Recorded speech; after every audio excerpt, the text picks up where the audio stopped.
Partying. Partying.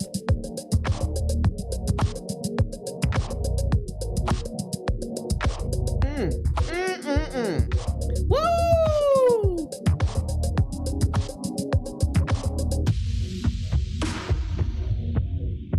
That's my jam.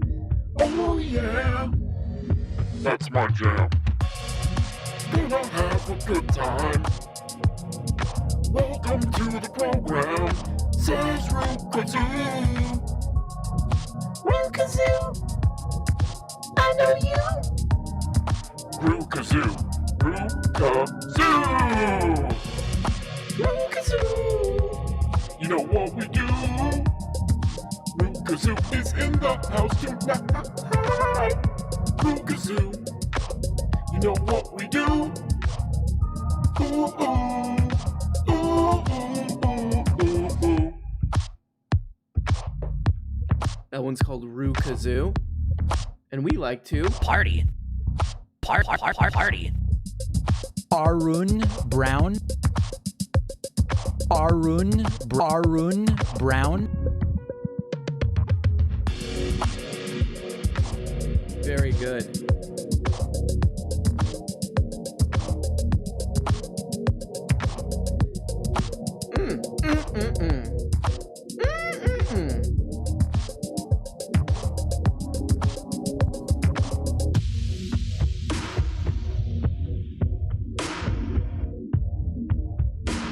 Very good.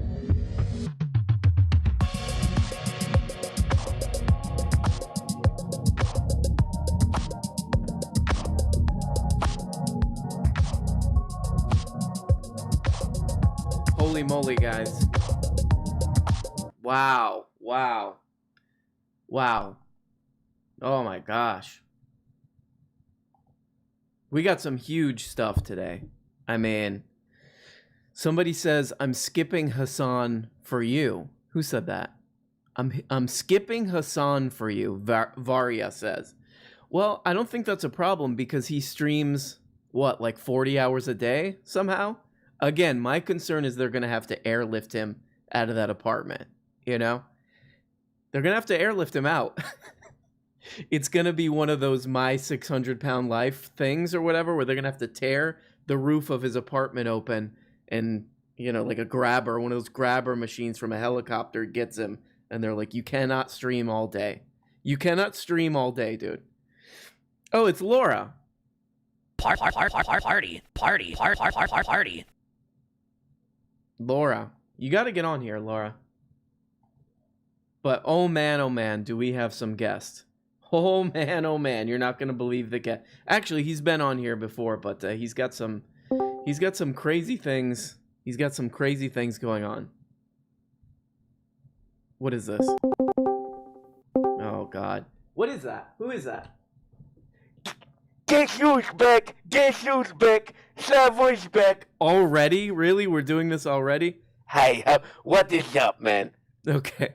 What's up? What's going on, Slavoy? You made promise to me. I don't know if you remember this, but you made promise to me that I could do my own show on here, on stream. Did I if I said that, I do not remember ever saying that. Yes, you did. Come on, man. You promised. You said, oh, Slavo, you can have as much time as you want. You do whatever you want. It's a place where kids can be kids. That doesn't even make any sense. No, I definitely never said that. But how about this? If you really want to do your own show on here, why don't you give us a taste of like what this Slavoj Žižek show would be like? Oh, no problem. This is the true nature of what I wanted to do. Okay, here we go. Are you ready? Yeah. Give me lead up, please. Okay. And now, ladies and gentlemen, the Slavoj Žižek show. Thank you. Welcome to show. Welcome to the Slavoj show. Today on show, I have very special guest. Her name is Grimes. Grimes, are you there? Yes. Hello, Slavoj. It's me, Grimes. Okay, Grimes. Thank you for You're just doing my show. No, it's different show. Grimes, thank you for being here today. What is wrong, Grimes? Oh, well, Savoy, the problem is that my husband... Yes, your husband, his name Musk. Yes, my husband, his name Musk. He is having big problem because he's not letting me drive my own Tesla around.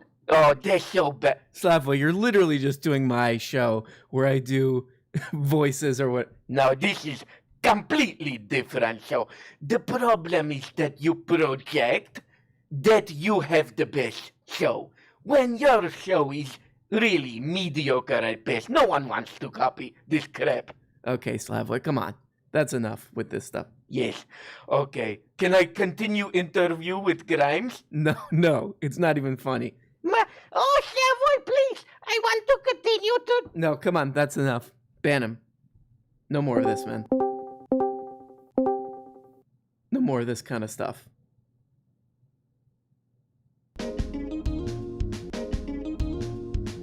No more.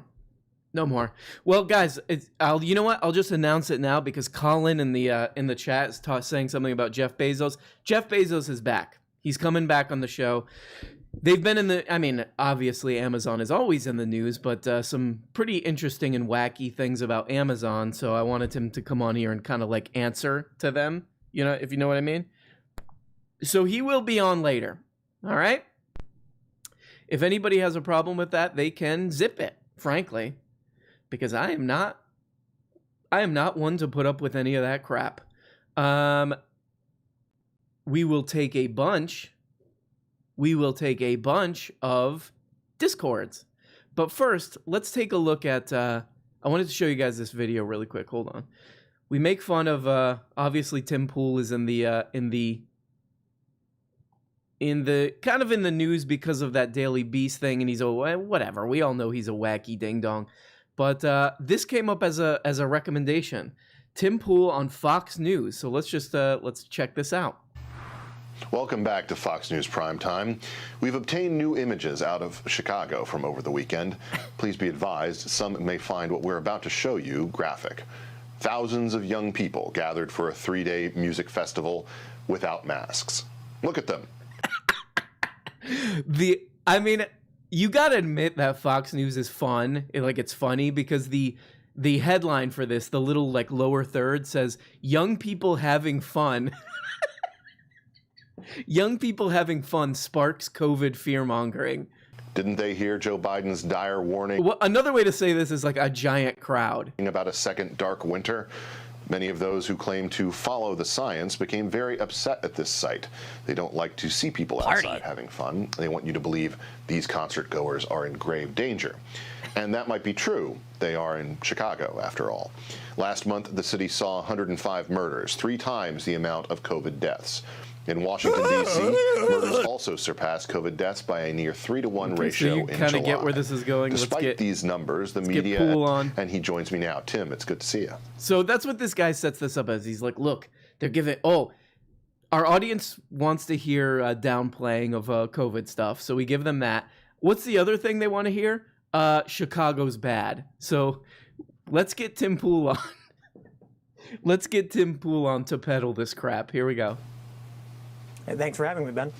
You know, this level of hypocrisy that Tim Pool dressed up to be on national TV. See from the leaders of America's inner cities, it's audacious in a way that I really have. I mean, it's like nothing I've seen before. It's as if they imagine that the American people are just too stupid to pay any attention to the level of hypocrisy and the level of government's failure to address the problems that are clearly impacting our communities.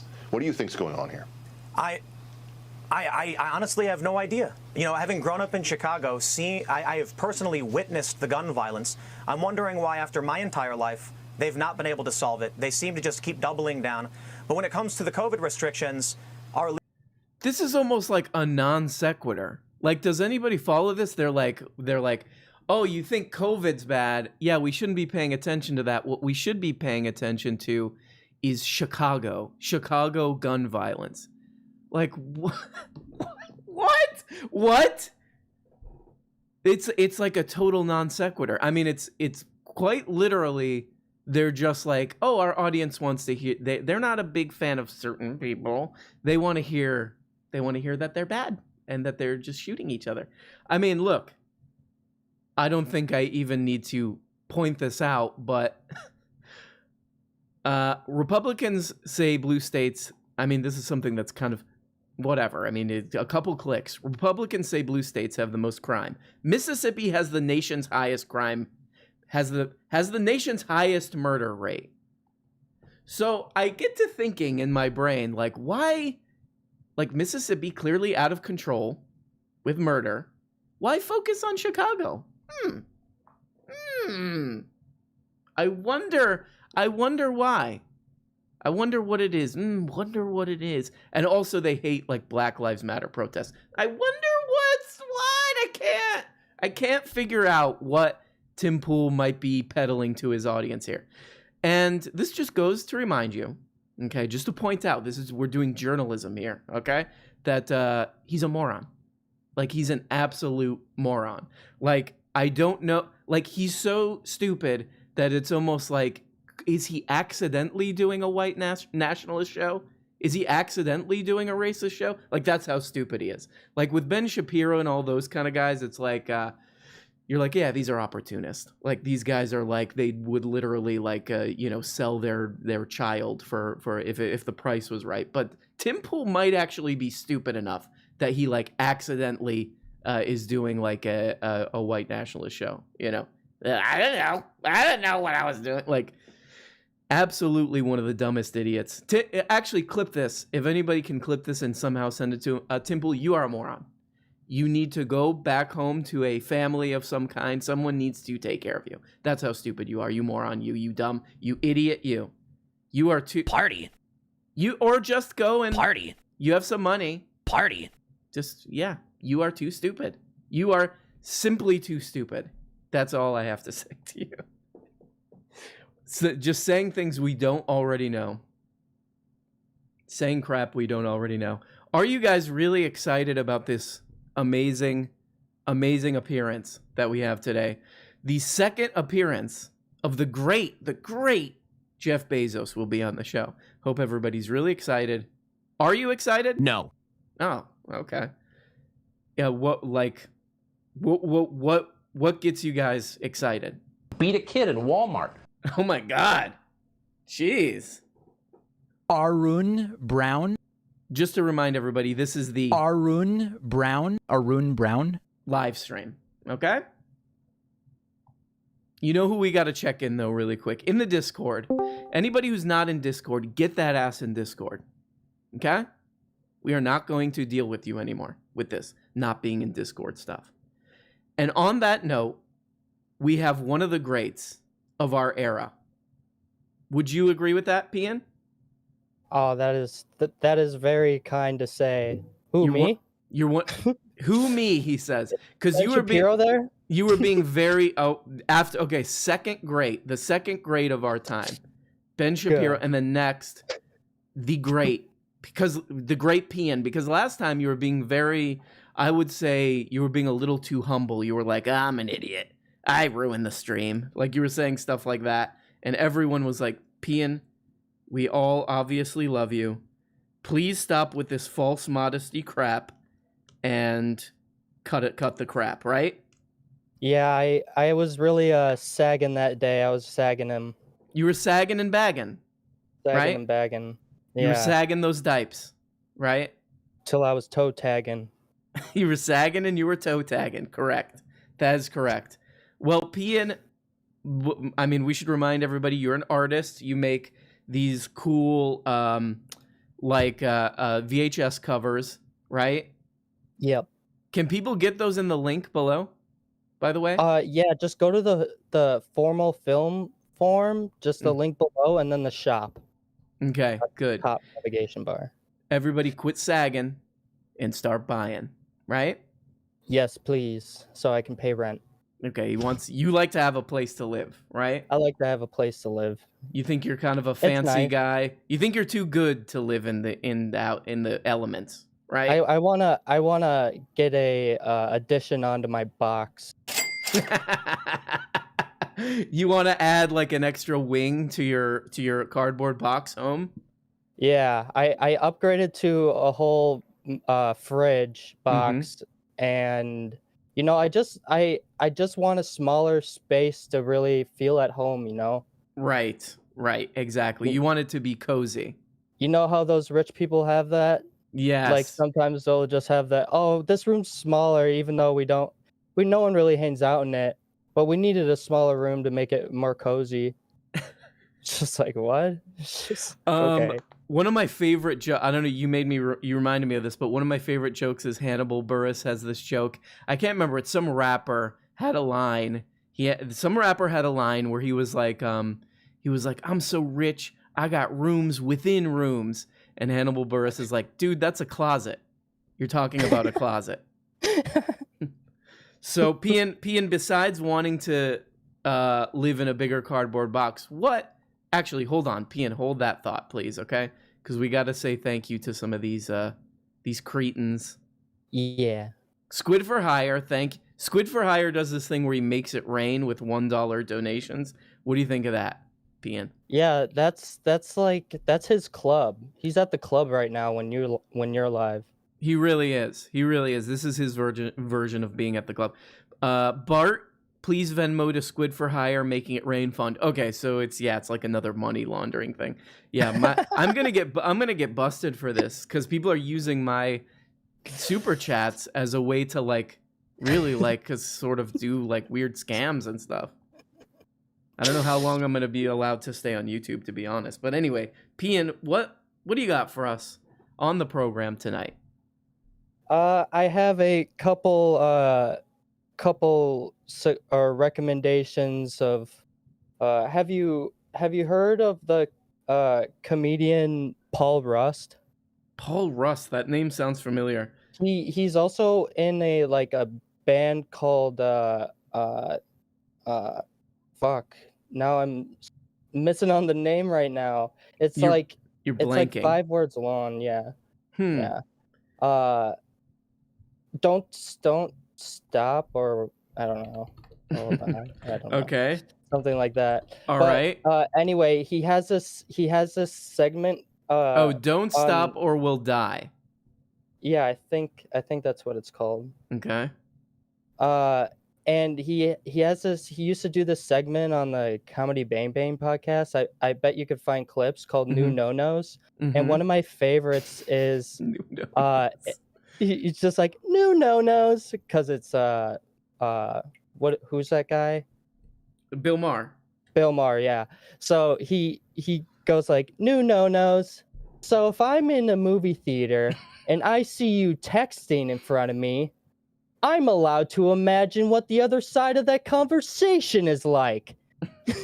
Just like Political views. That's pretty good. I don't know. Who's the Stupid. best? Who's the best Comedy Bang Bang musical person? Paul F. Tompkins probably. Paul F. Tompkins. No, I mean like who's how he always what's his name always has like musical co-host. Oh right. I'm not sure. Oh, okay. So there were three that I know of. You got your Reginald Watts. Oh yeah, Weird Al, Kid Cudi. and Kid Cudi. Kid Cudi was there for what, like a week or something? Yeah. That was a weird choice. Who would you have to go with? I feel like you're a Weird Al guy, actually. You know, like if I don't know, it would be it's honestly a hard decision between Reggie and Al because like Al seems like one of those celebrities where I would be so upset if Weird Al got canceled for something. He just seems so incredibly it seems like a good and, guy. like, yeah. Like pretty much everything he does and like he tries to be. Hope he's not some kind of secret pervert. Like they're gonna find him on the Epstein flight logs at some point or something. Oh You're hoping not. Oh, I would probably convince myself that any picture I see of that, like them and Epstein, was like a really good Photoshop. It would look too ridiculous too. Yeah. Like I would be so doubtful. I would be But- really. Then we would get canceled because we're not accepting it. We're like, Weird Al did nothing wrong, and then they're like, wow, these guys are defending this pervert who was like hanging out on Little St. James Island doing his parody songs. These Pian and this guy. Now they're both we're both canceled. You know. Yeah. Oh my God. There's have you heard of the show Terrace House? Terrace On House. Netflix? What is this? What is this? Pian?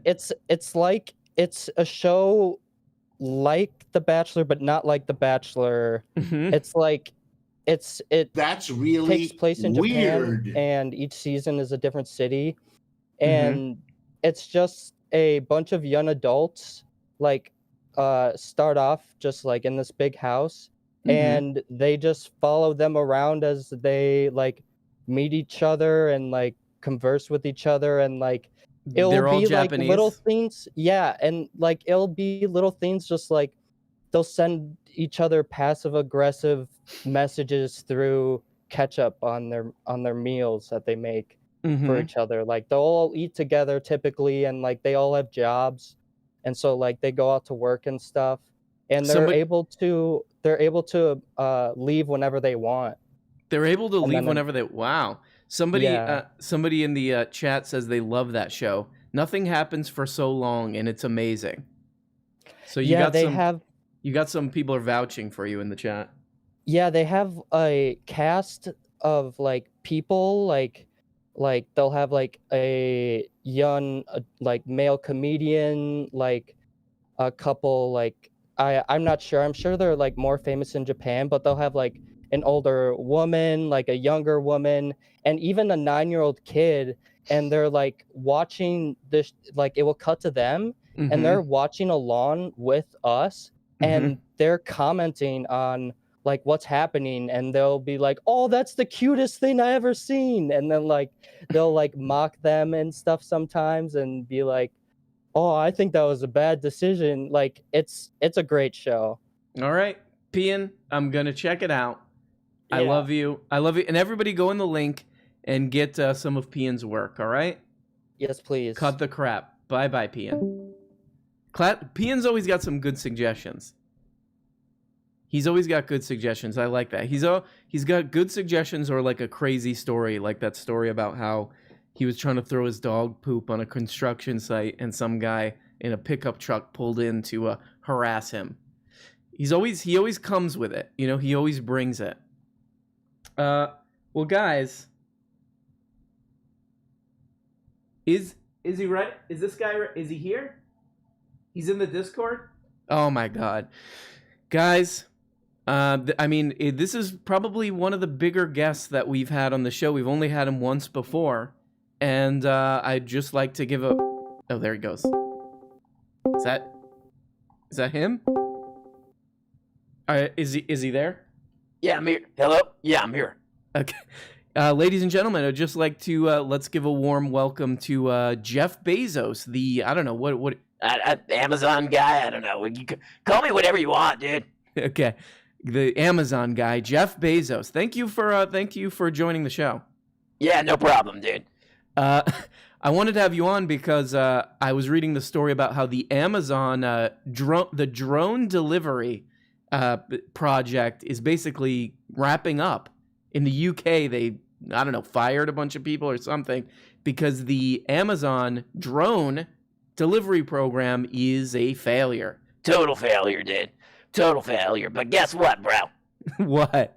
We're actually, we're making, what is it? We're making a lemon drink, a lemon smoothie out of this crap or whatever. Yeah, making a lemonade out of lemons or whatever. Yeah, oh my God, dude. Good one. Good one, dude. No wonder you have a show. Always getting it and stuff. Yeah, I'm always getting it. Anyway, we already figured out what we're going to do. We're going to basically repurpose these stupid little bad boys, these dumb little drones. You're going to repurpose them? How exactly are you going to, what are you going to do with them? Well, you know, I think you know what we're going to do with them, dude. What? We're going to give them new jobs, basically. we had two options basically, like throw them off a cliff or something. Throw the drones off a cliff. Yeah, these were our two options. Throw the drones just off a cliff, so they all break and we could be like, "Wow, dude, cool." Or option number 2, which is way better option, is we're gonna have them monitor. We're gonna have them protect the Amazon bathrooms. Wait a second. You're gonna use the drones to protect Amazon bathrooms? What does that even mean? Well, you know how these Amazon workers, these warehouse workers, take like 1,000,000 years to go pee, That's not what I've heard. I have not heard that they take 1,000,000 years to pee. I've heard that they're actually timed on everything and they have like basically no time to pee. No way, dude. They're taking way too long. They're taking like over 2.25 minutes to make TT, dude. And that is unacceptable. Did you say TT? Yeah, TT. They're TT, dude. They're in there making TT for like way too long, dude. It's sick. So you call peeing TT? Yeah, TT. Go TT. Yeah. Okay, that's weird. Nah, it's cool. Okay, it's cool. Yeah, I mean, you say 2.25 minutes to go to the bathroom. That's impossible. It's way too long. No way, dude. It's not. Guess how long it takes me for TT? How long? 21 seconds, dude. It takes you 21 seconds. That means you're just walking around peeing in your pants. Exactly, dude. And there's nothing wrong with that. That's what the Native Americans did. That's what the Native Americans did. No, it's not. Because the Native Americans, first of all, they didn't wear pants like you wear, like these slacks that, makes the pee stains like totally, like ridiculously visible. Whatever, dude. And we like that at Amazon. We call that those pride stains. Pride. Oh, look at that guy. He's got a pride stain because he was like, boxing up all this crap. Like he didn't take the time to go like be boring in the bathroom. He just did a pride stain. A pride stain. That's disgusting, Jeff Bezos. What's wrong with you? I don't know. A lot of stuff, I think, but whatever. It's cool. Okay, yeah, a lot of stuff. So they're walking around with pride stains in these warehouses. Exactly, dude. Exactly. Actually, it's weird that you mentioned that because I actually did that in space. Like I did my own pride stains in space. You were peeing your pants in space? Yeah. Oh yeah. I was peeing my what is it, like uniform? Yeah, your space suit. Yeah, space suit. Exactly. I was just like peeing in it because I'm used to it. And it was kind of like floating around. You see those videos where people like spray ketchup or whatever, and they're like, "Whoa, it just floats." I did that with pee, but they got mad at me, dude. Yeah, I would. If I went into space with you, like those people that you brought into space, and you were peeing, and it was like floating around into my face, I'd be pretty mad too. Nah, that's cool. It's funny. I was like, I was like laughing. It's great. You're out of control, I think. Nah, I'm good. I'm a good guy, actually. Anyway, so this sounds very illegal. What you're doing, like you're gonna have these drones in the bathroom, like what, like monitoring people? Oh yeah, dude. Those drones are gonna be all over those bathroom users. Okay, yeah, that's definitely illegal. No, it's not. It's probably not. Actually, I don't know if you're interested in this, but I have a prototype of these drones. You want it? You want to hear it? Okay, yeah, okay. Yeah, I can play for you the warning message when somebody's taking too long to pee. You want to hear it? I guess so. Okay, here we go. Can we get that drone? Can we get that drone in here? Okay, check this out, dude. Ready? I guess I'm ready. Go ahead. Here we go. You are taking too long for pee-pee. Please get back to work or you will be executed. Machine gun initiated. PP Police 5000 kill protocol activated. Please zip up so PP Police 5000 can initiate machine gun rapid fire. Oh my god. Yeah, did you hear that, dude? That's pretty cool. Okay. Yeah, the PP is called the PP Police 5000. Yeah, dude, it's pretty great. Pretty great. The PP Police 5000. That's like these drones are gonna they're gonna make it so much better, like so much more, like the quality of life is gonna go up. It's definitely not. It's definitely not. Yeah, it definitely is, dude. You don't know what you're talking. You're an idiot. But anyway, we also, I mean, so that's one way we're gonna repurpose the drones. The other way, dude, is You sound a lot. You know who I just realized you sound like? you. Steve-O. No, I don't, dude. I don't sound anything like. Yeah, you sound exactly like. No, I don't, dude. I don't sound anything like him. Okay, so go on. Yeah. So the other thing we're gonna repurpose these drones for is like what I call flying toilets. God, what is this? Flying toilets? Yeah, because I mean the other thing that we could do is people just like boxing up all this crap, you know, the stupid crap that people buy on Amazon. Yeah, that's how you think of the products that they sell on Amazon. Yeah, stupid crap. When they're boxing up all this stupid crap, like again, the biggest problem is that they got to go TT and doo-doo and doo-doo dooders. Duders. Yeah.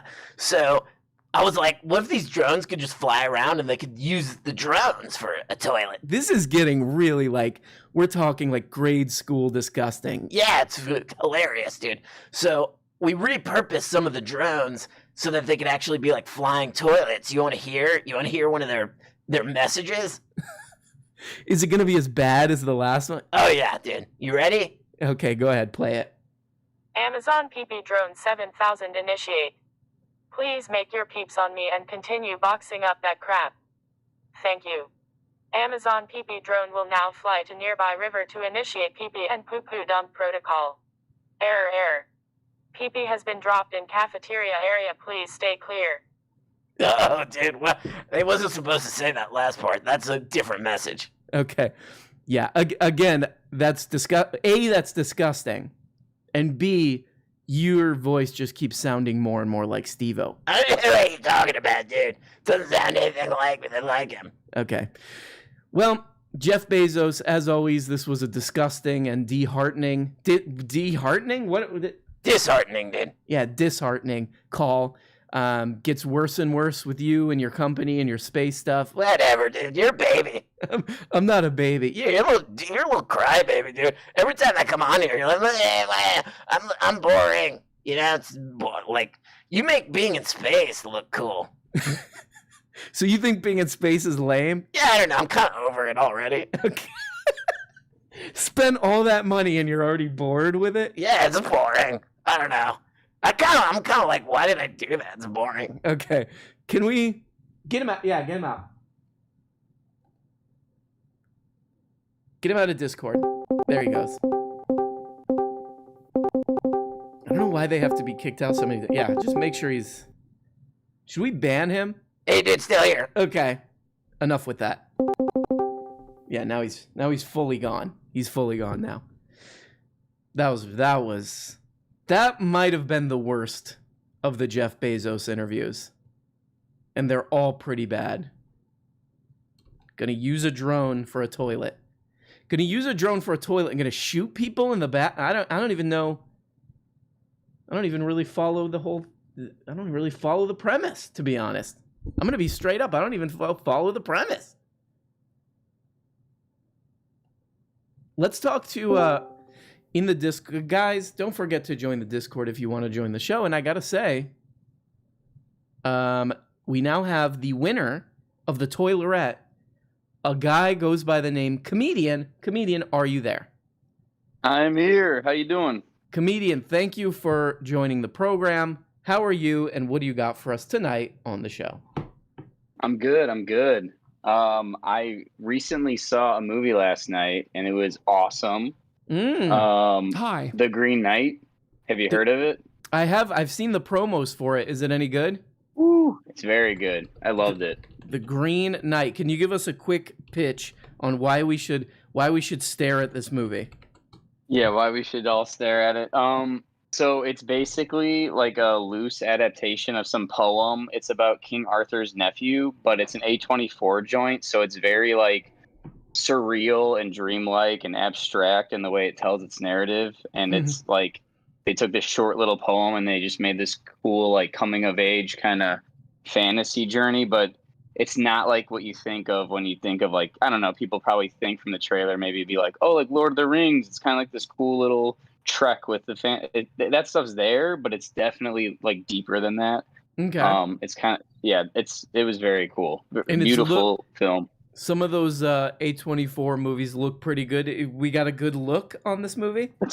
It's a looker. Yeah, no, it's a good look for sure. Where do I have to go into a theater and catch Delta to see this thing? Yeah, you gotta mask up, go to the theater, sit next to a bunch of coughing people, and catch the Delta and Epsilon variants. Yeah, that would be pretty funny because I bet that if you go into a movie theater today, like people are gonna be they're gonna probably try at least to be like separated. It'd be kind of funny to just go in and like sit right next to somebody. You're right next to someone. Well, this is where I want to sit. That's what's what's funny is like for the longest time, like my theater, I've been going to the theater since I've been fully vaccinated, and I would always check like the the show times beforehand just to make sure I'm not going to like a crowded theater. But my theater would like do social distancing. They would skip like every row, and then when you select your seat, they would block out the 3 seats to your left and the 3 seats to your right. Now that's all gone. It's back to like quote unquote normal.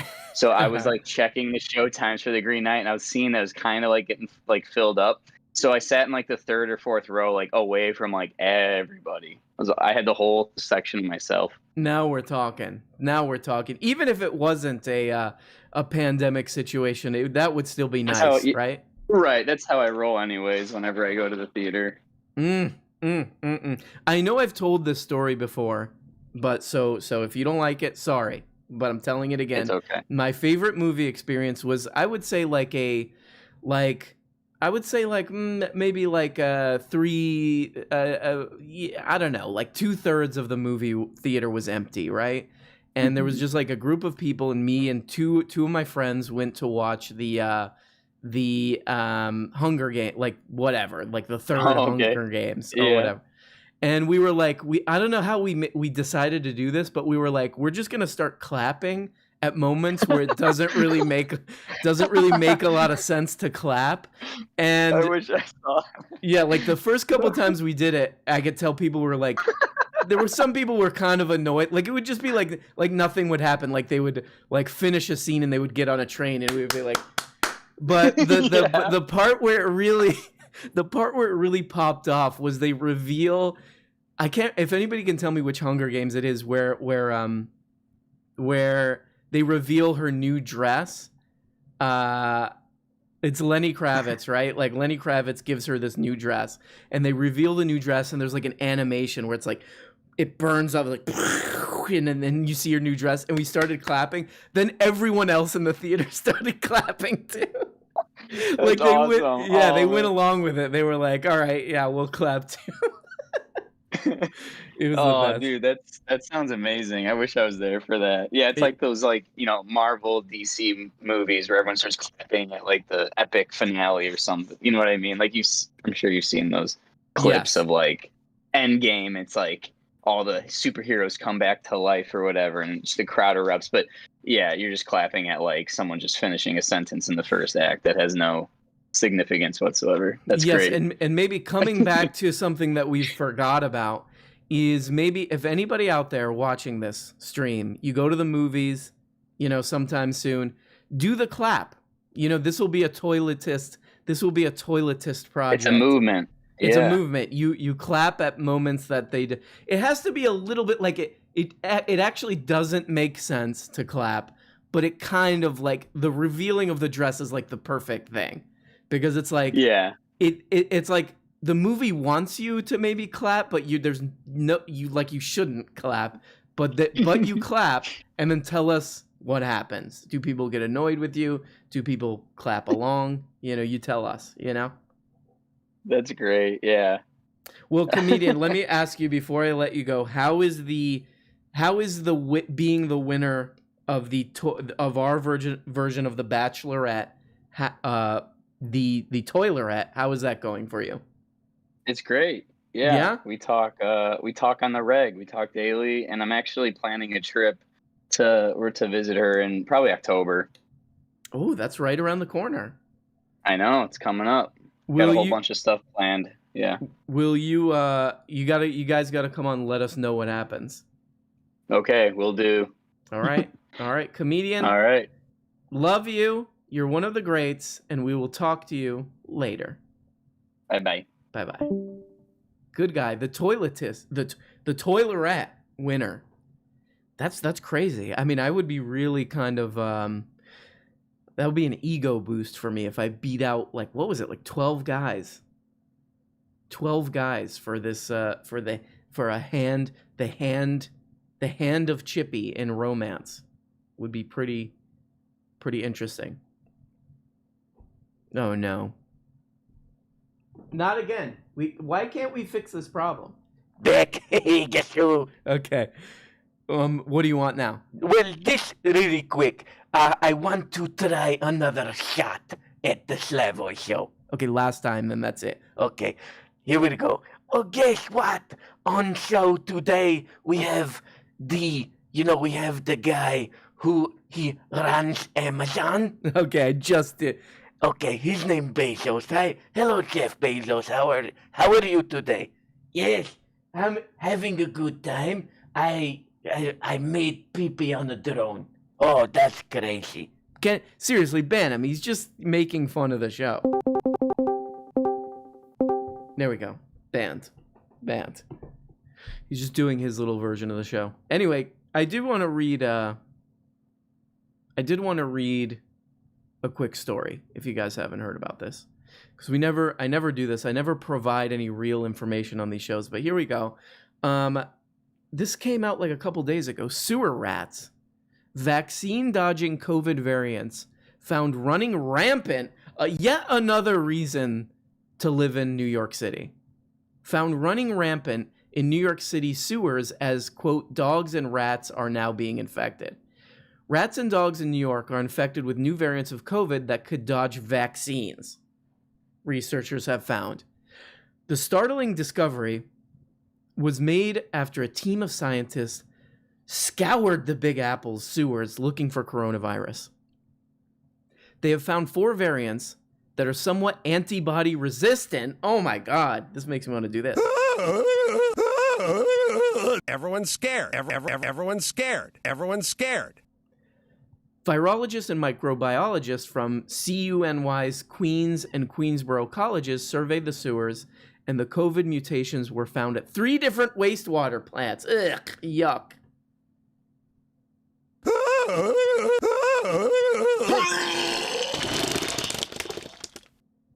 Their study, which has not been peer-reviewed, okay, so that means it's fake, concluded that these came from animals living in or near the sewer station in big enough numbers to sustain an epidemic for 6 months. The research team concluded that rats and dogs were the culprits. Perfect storm for rats. Animal-to-human transmission of COVID is exceedingly rare, but has been seen in minks in the United States. Has anybody ever seen a mink? The city's Department of Health and Mental Hygiene officials said that they had reviewed the findings, which they call preliminary, and were working to determine the origin of the mutations. Blah, blah, blah, blah, blah. So these disgusting, dirty rats in New York City are now spreading COVID. Disgusting. A lot of people would say this. It is disgusting. Again, yet another reason to live in the greatest city on earth, New York City. Benzel, are you there? Yes, sir. Benzel, what up? Haven't talked to you in a long time. What's up, dog? Oh, no. Oh, man. What's up, man? How's it going? Welcome to Slavoy Show. How are you? Oh. Okay. Hey, Slavoy, how you doing? So. I have problem. I described last time. I can't stop watching Space Jam on HBO Max. But other than that, it's not so bad. And Slavoy, you can afford HBO Max? I thought you didn't have any money. I don't have much money. This is true. But what I do is I put it on credit card. I say, I'll worry about this crap. I'll worry about this crap later, It affects my score, my credit score, but that's okay. Whatever. Who gives a crap? Hey, Slavoy, what's your credit score? I will give you range Okay, not actual Okay. number, but I will give you range. Okay, Okay. All right. I'm down. Let's hear it. below 100. Wow. You have to really, really work to get below 100. Well, I You have to did. be really good at being bad at credit to get below 100. Well, I bought on credit in Slovenia. I tried to open a vape store. I tried to open a vape store and I bought it on credit. It didn't work out. Nobody wanted to buy my vape juice. So it was Slavoj juice. I called it. No one wanted to buy this. What did it taste like? It tasted like pure ideology. It had no taste. You could not taste the taste because it's unconscious. This is what I call. Okay. Wow. But anyway. Lovely. Oh wow. Did it have nicotine in it at least?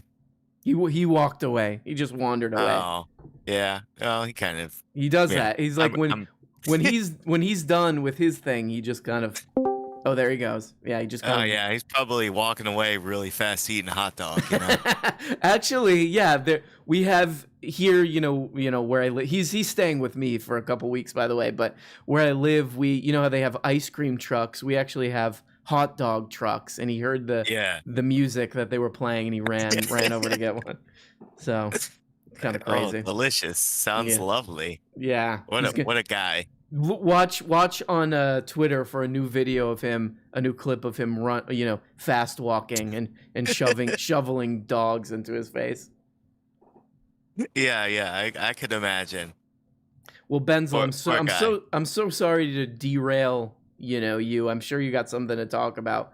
What is up with you, the great Benzel? No, great. I don't know about that one. Anyway, what I had to ask is, I had watched your video about the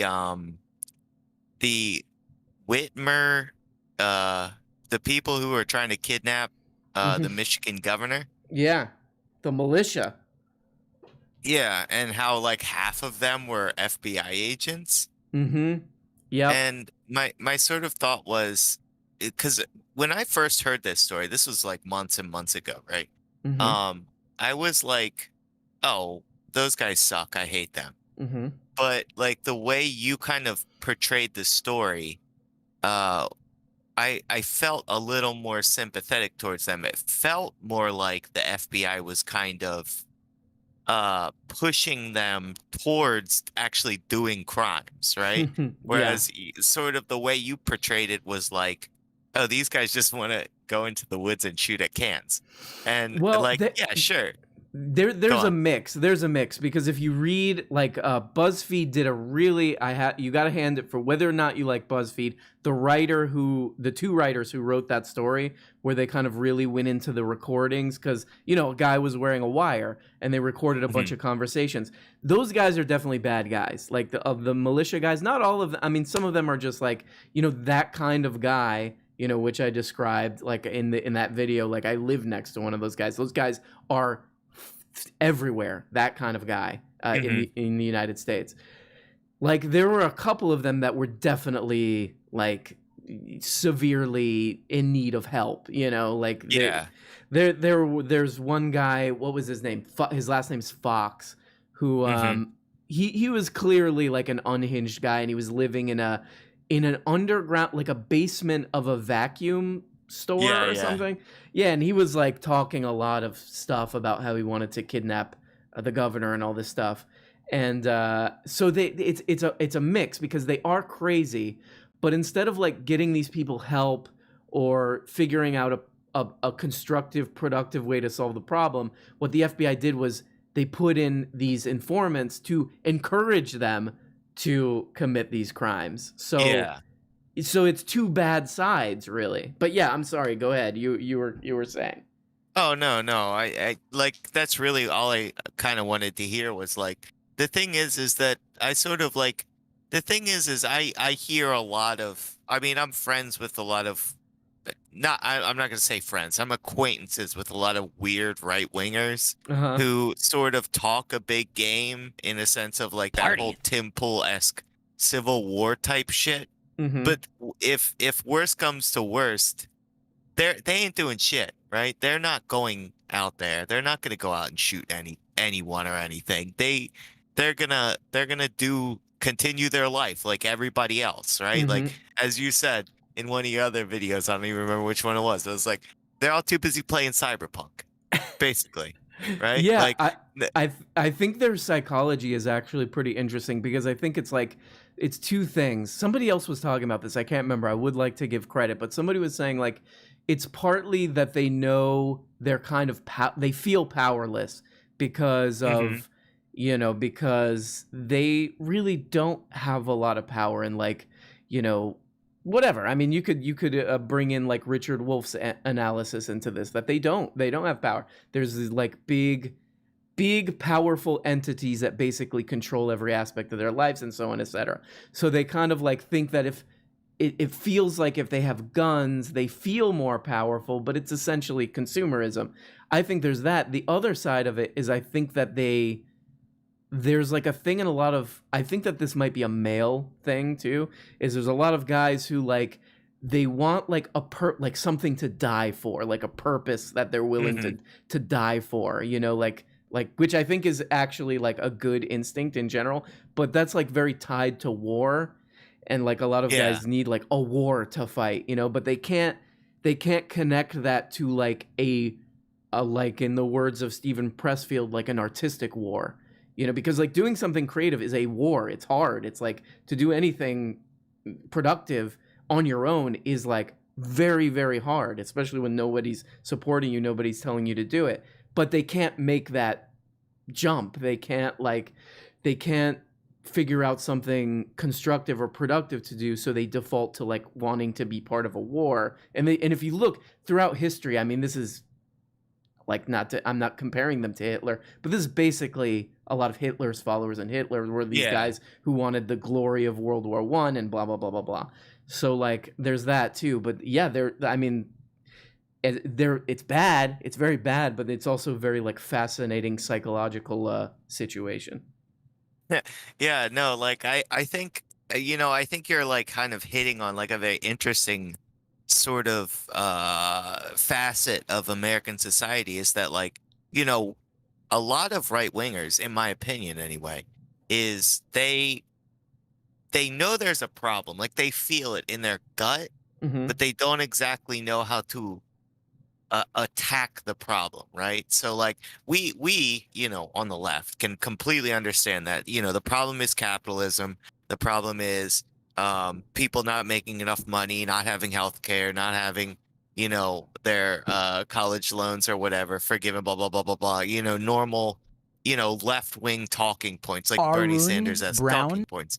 But these guys, they have the same exact problems that we all do on the left, but they are not attacking the problem in the same way, right? So they kind of are creating, I guess they're creating their own reality where the problem is, I don't know, whatever, like the deep state or like COVID lockdowns or mask mandates, these sort of scapegoat topics that no, at the end of the day, none of these things actually tangentially materially affect their lives. And they attack those problems instead of the actual problems that affect their lives. And that kind of like, I don't know, that it upsets me because like after watching your video, I was like, okay, even the guys who were, quote unquote crazy in the whole, kidnapping the Michigan governor thing. I'm like, no, they recognize that there's a problem, right? They know that there's a problem. And this is a problem with a lot of people. Yeah. They recognize that there's a problem, but they don't know how to solve it.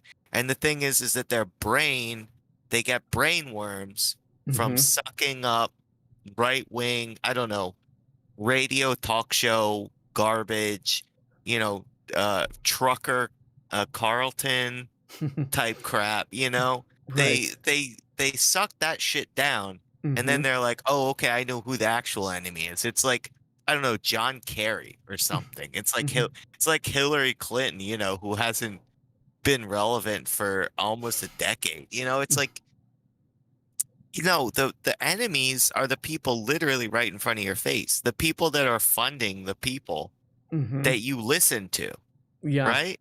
Yeah. Like it's completely obvious to us on the left. It's just they don't notice it. Mm-hmm. And I don't know. It just kind of, it's like, what can we do on the left, right? Because I think these people, I'm not going to say that they're unsalvageable, right? Like, I hate to think that they're stuck in like a garbage situation. That I think we can help them. I just don't know how, because I like literally just today talked to some guy. I had watched your video about Dan Bongino. This was months ago. You made that video about the odd world of Dan Bongino. I love that video. That's probably one of my favorite ones. And this guy, he's like a libertarian-esque type. Mm-hmm. He's like, This is somebody you know. This is like a. No, well, I don't know him in person, but he's Okay. like a right-wing sort of Twitch streamer crank. Okay. And ever since, like, when I first met him, he had like 1 or 2 viewers per day or whatever. He's gotten pretty big on like politics, right-wing politics, Twitch. And like I was like, I became friends with him because I'm a former libertarian. Like, back when I was a dumb idiot, young, early 20-something, I was a libertarian, right? And I grew up. You grow up eventually, hopefully. Right. He was whining about censorship, online censorship, and I was like, I don't, I sort of take your position on this type of stuff. I don't want to see anyone actually getting banned, but as you've said, and I agree with, the right does not have any sort of policy prescription on how to fix this stuff. Right. No, not The at all. left, yeah, the left actually does, democratize it. Trust bus type stuff, make it publicly owned, have people be able to vote on this stuff, add First Amendment protections to these public companies, that kind of stuff. The right wing, exactly. Yeah. he's still on that whole let's abolish the 230 thing. That's as you said, never gonna happen. It's never gonna happen. I mean, there's no way. It's funny because there are people who are kind of, I guess, like on the left who have said that. Like, I did a video on a long time ago when Virgil Texas was still on that Brianna Joy Gray show, where they were talking about how to, because it's kind of like it could be interpreted as like an anti-corporate thing of like, oh, they don't deserve this because they're acting like editors. But like, it's pretty easy to understand. I mean, there are a lot of articles out there where you can I mean, there's a lot of crap that like dilutes being able to understand this stuff. But like the 230 thing is really just like, it's really just like these platforms are not newspapers. Like, they're not, it's not a magazine where an editor can come in and say, yeah, like, put this story, don't put that story, I mean, it's like Twitter is something like, millions, like obviously over 1 million tweets a day. It's just not a traditional like publisher. So 230 exists to say like, look, they're not looking at every tweet. They can't look at every tweet, so they can't be held liable if somebody tweets like, I'm gonna murder the president, I'm gonna murder my mom. Like, that's what it's really about, Yeah, no, I completely understand that. It can't exist without it, but I think you're right. It does show like like where their place in politics is, like right wingers now, is basically just like distracting nonsense. And then it also gives cover to like, whatever, corporate do-nothing Democrats or whatever, because they could say, oh, we're fighting these people because look how stupid they are, and then you get a kayfabe, and nothing ever happens. And like we're seeing now with, I mean, the CDC is making some progress on the eviction thing, making sure people aren't going to get kicked out of their home during a pandemic. But I mean, who knows? That might not even happen. You know, Yeah, well, so while this distraction is going on, they're just doing this obviously horrible crap. Yeah, quick side note. I was at the Capitol yesterday, protesting the eviction moratorium. You made Sleepy on the thing. steps? I tried. No, you aren't allowed to, actually. Oh. I wanted to, because I watched your video where you're like, yeah, it sounds pretty cool, just sleeping on the stairs of the Capitol. Well, this And I should was like, there oh should be yeah, hell yeah. there should be more like public party spaces, right? Like there was this bridge in town, like where I live, where people would like ride their bikes over, and there would be like a DJ, and people would like mill around and hang out. We need more of that. I don't know if that makes any sense, but yeah, I am totally with you. I would have liked to have slept on the steps, but when I got there, I took a cart from work, like one of those push carts, Mm-hmm. and I brought like a whole bag of pastries and like 100 waters, and just dropped them off. And I brought very I nice. I brought a sleeping bag and like a camping mat, Mm. to just like, and immediately I was told, okay, number one, you can't sleep here because the cops will like shine a light in your eyes and wake you up if you fall asleep here. On the And Capitol also, steps? What about like what about like Cory Bush and all them sleeping on the Capitol steps? well, I have a feeling Cory Bush has a little bit of a pass. Yeah, right. You know? If you're a well-known congressperson, you're allowed to sleep on the steps, I guess. Yeah, so I think she can get away with it. I did see her, and I saw AOC, and I also got I Arun brought my Brown? guitar with me as Mhm. well. Oh, very nice. I just got everybody to sign it. Mhm. Here's the funniest thing. I Okay. got Liz Warren showed up. Oh, I saw I got that. I got Liz Warren to sign my guitar, and then like immediately, like an hour afterwards, I was just handing it out to just everybody who was around to sign my guitar.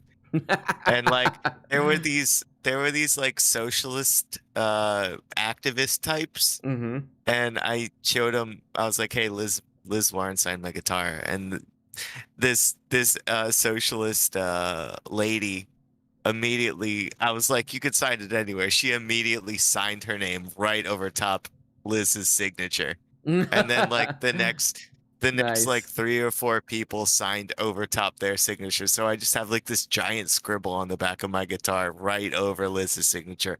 I thought that was really funny. That's perfect. That's a perfect story. It's also kind of, I don't know, it's sort of telling to me, you know. And look, I like those. I think that those squad members are good people, and I think that they're trying to make good change and stuff. But it doesn't, like what you were just saying too, does make it seem like it was mostly a photo op. You know, there are people saying now they're like, oh, like they did it, like the CDC did a thing, and I'm like, they probably would have had to do that anyway, right? I mean, it's like, you know, I don't know. I do get the vibe that there's a lot of photo op stuff going on, but you know, what else are you gonna do? I guess is Yeah. yeah. I mean, to be fair, like the whole, and it's like the eviction moratorium stuff is like, it's almost performative, right? It's you know, when you say, okay, we're gonna basically it's kicking the can down the road, right? Yeah. It's like saying, okay, we're not going to kick you out of your house yet. We're going to put it off for another 2 months or whatever. Exactly. And then you're piling up back rent, and then no more moratorium. You owe us $8,000 or whatever. Yeah, you just owe us 2 more months of rent. Yeah, right. exactly. It's not actually fixing the problem. And the thing is, you know, for the most part, like obviously, like here's the thing: is that right wingers will be like, oh, blah, blah, blah. What about the small business? What about the small business landlords? You know, like, la, la, la. It's Blackwater type crap. Like, it's like these people own thousands and thousands of houses, most of them. Like, most people who rent are not it's renting like from some guy who just owns like one house. It's these big management companies and crap that do this stuff. You're right. Yeah, and they and when and I live in Baltimore, right? So like, or I live near Baltimore, where Mhm. like what happens is Johns Hopkins will just like buy up the houses in the area, Mhm. and then when like the renting properties, they'll buy up all the houses, and then as soon as the renters can't pay, they'll kick them out, right? Right. And then they do that for every renter in the house until the building's empty, and then Mhm. they'll tear it down to build another, Johns Hopkins property. Basically, they're just kicking people out of their houses. It's sort of sick, Yeah. but like Oh yeah. that's, it's not uncommon for just landlords to absolutely take advantage of their renters. And so, like, okay, sure, we're gonna kick the can down the road 2 months from now, or 1 month from now, or whatever. Mhm. Okay, so they're gonna owe, instead of $10,000, they're gonna owe $12,000. Right. It's Yeah. not gonna actually fix the problem, changing the moratorium. You actually have to do something about it, you Mhm. know? Yeah, I don't I know. also think like a lot of this stuff, like we've kind of been convinced that it's like a dream, like it's not possible to have like affordable housing, and to even have like, like to make housing a right and make it, like all that stuff's possible. Like it's all been proven possible. It's just like, it's just that the logic like doesn't work in our situation. It's all about, it's just this like, especially like in Washington, it's just like this big like just wheel, like hamster wheel of like trying to get more money to get reelected, and all this Mhm. crap, and like none of that stuff that is possible really gets done. It's crazy. It's craziness. Yeah, it's like, and it's hard because, I think one of the main sort of problems, and I'm speaking specifically to American society, because I know Party. we don't necessarily have just Americans here Mm-hmm. watching. We all kind of kowtow to the American neoliberal order, Mm-hmm. right? Cutting Yeah. government, blah blah blah, not doing as little as possible, right? Mm-hmm. And as you put it, making government small enough that you can kick it out the door or whatever. Mm-hmm. And that the thing is that, we just finished a year and a half of a global pandemic, right? Where the government really should have stepped in Mm-hmm. and actually done something, but they didn't. And now millions and millions and millions and millions of people Mm-hmm. who couldn't afford to live in their houses are about to get evicted.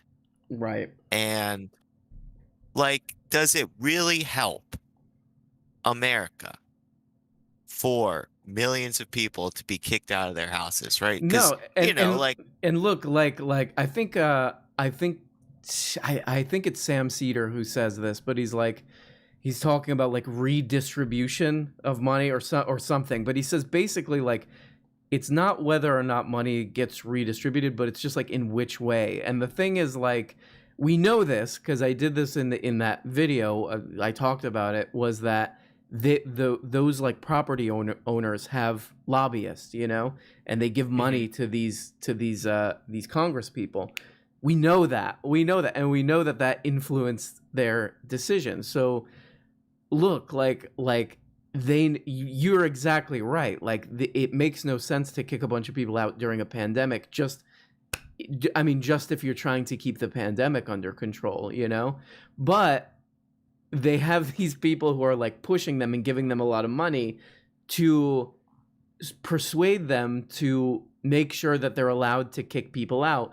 So they're making that they're deciding who's going to get hurt, like if you invest money to invest some money to like buy a property, you're banking, you're taking a risk that everything will be okay and you'll make money, right?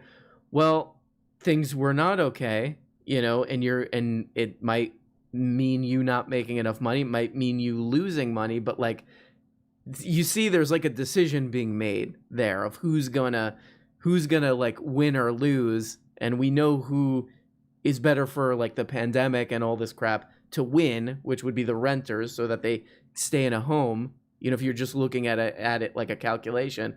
But because they have these people like pushing them and giving them money and all this stuff, they go in the wrong direction.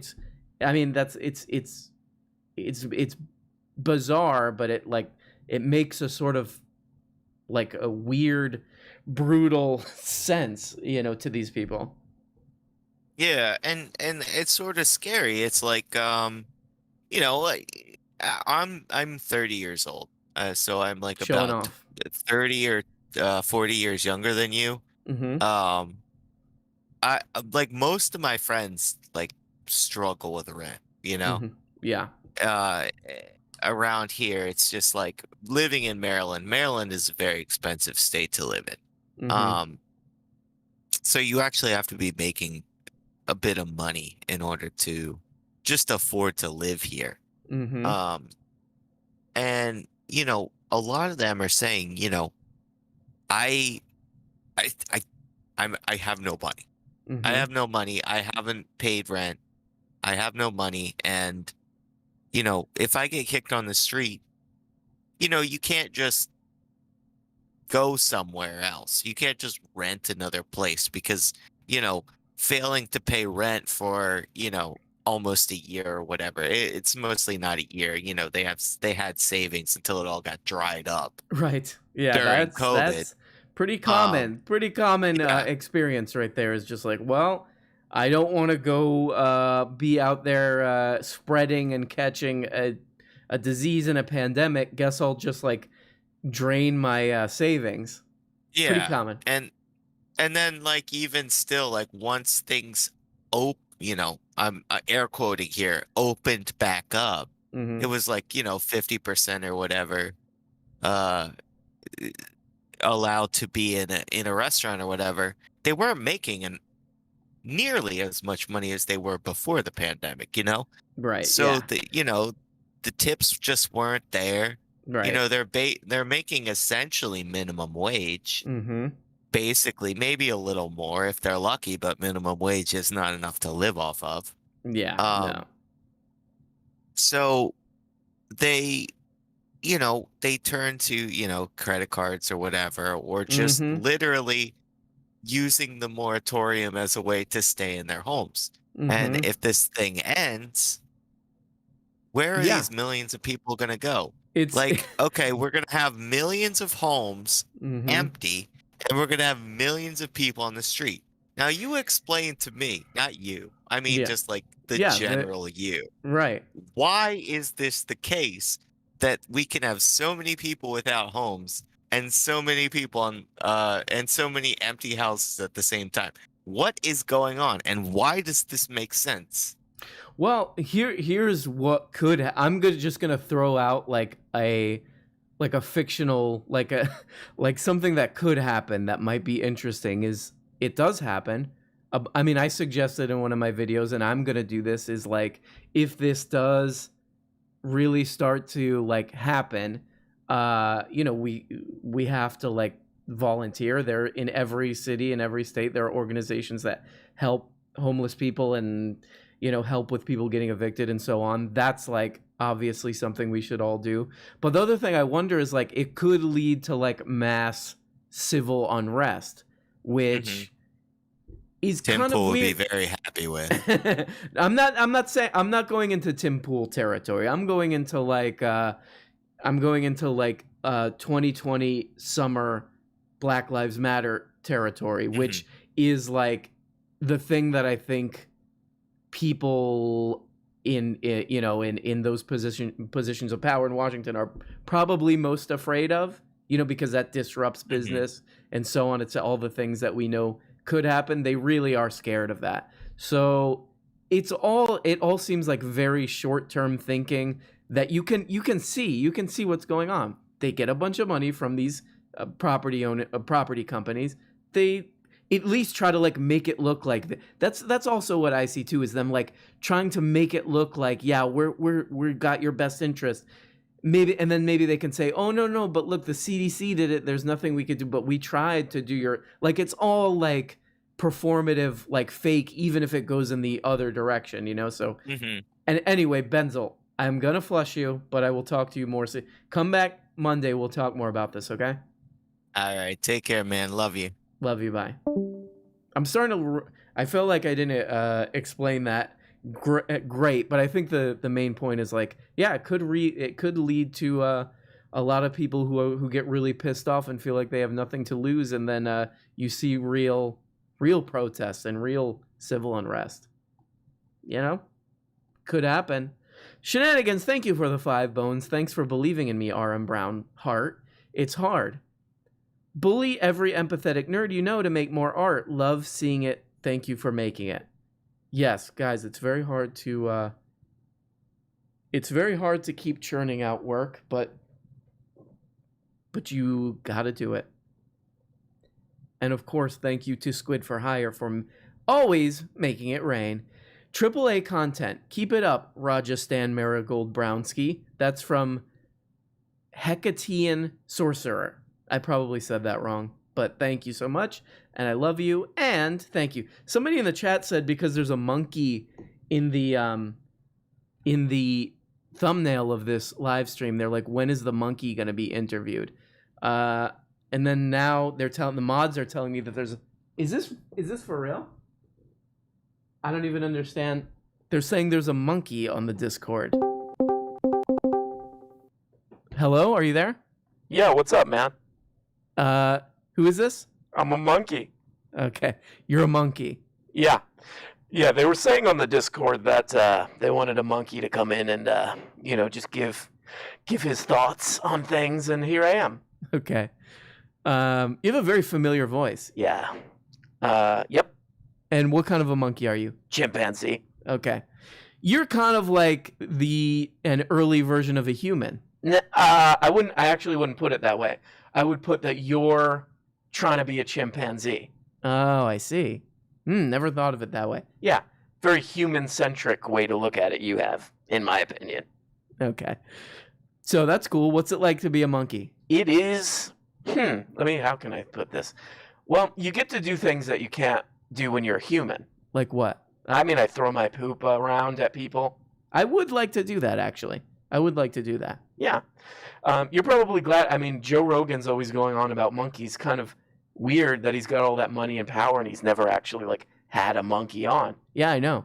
Eat it, Joe. I would say you never got a monkey on. You doofus. You loser. Yeah, you idiot, Joe. Okay.